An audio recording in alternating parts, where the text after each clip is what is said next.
Welcome to Garments 101.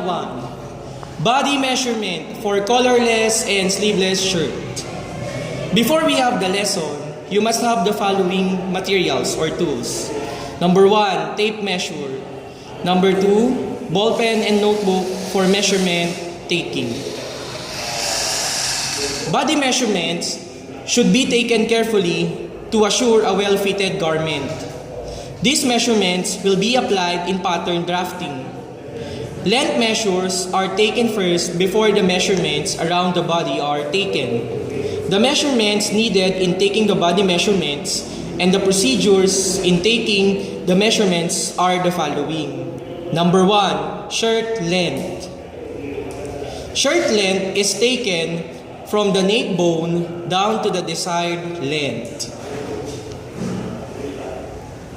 Number 2, waist length. Taken from the nape bone to the level of the waist, this measurement is taken when the style of the shirt is fitted on the waist. Number 3, shoulder width. Shoulder width is taken when the tip of the shoulder to the other tip.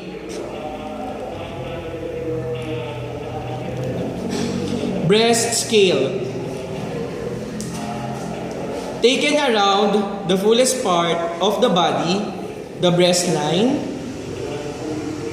with 2 fingers inserted and holding the tape measure, the measurement taken will be divided into 2 to convert it into breast scale. And the last one, the neck. Neck is taken around the neck with 2 fingers inserted and holding the tape measure. That is the proper way of taking body measurements for collarless and sleeveless shirt.